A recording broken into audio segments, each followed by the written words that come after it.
Inaugural flight EK247 made its first landing at Galeão International Airport in Rio de Janeiro, where it was initiated by a traditional water cannon salute.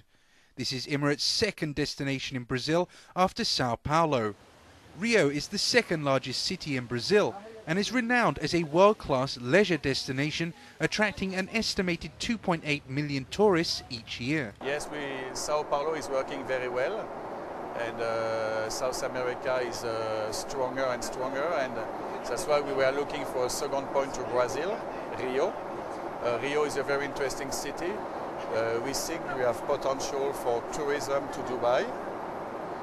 But we have also a lot of potential for travels from South America to India, to Far East, to Australia, and to Middle East. Between December and March it is summertime, but the sun seems to be shining most of the year round, which is why the beaches available are always tourist hotspots. This is the Copacabana beach, a 4-kilometer stretch of sand, sea and sun. But if the beaches are not your thing, this is of course the home to one of the 7 wonders of the world, Christ the Redeemer. A jeep tour takes you through winding mountains and Rio's slums to reach the peak of the Corcovado mountain at 2,300 feet. The statue is quite a spectacle and stands at 130 feet tall. Christ the Redeemer gets over 1.5 million a year of tourists, just going up there. So, and it's increasing every year as we got all those new events coming, like the World Cup and the Olympics. So people are more curious about Brazil, especially about Rio. So they are traveling a lot, and so this number is increasing really dramatically. This is one way to look down on the whole of Rio, but another way is by visiting the Sugarloaf Mountain. The mountain rises straight from the water's edge around Rio de Janeiro and is accessible via cable car, which runs along a 1,400-meter route.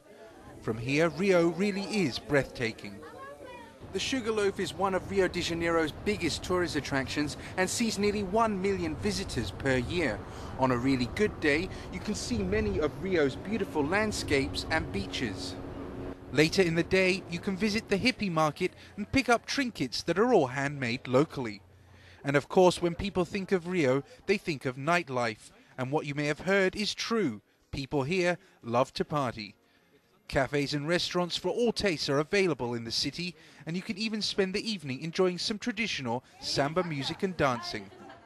Of course, Emirates Airlines has chosen the right time to fly to the city, as in 2 years' time it will be home to the biggest names in international football for the 2014 World Cup, and in 2016 the Olympics will also be held here. It's not hard to see why Rio de Janeiro is definitely a place for everyone to visit. Amir Marzugi, Emirates News.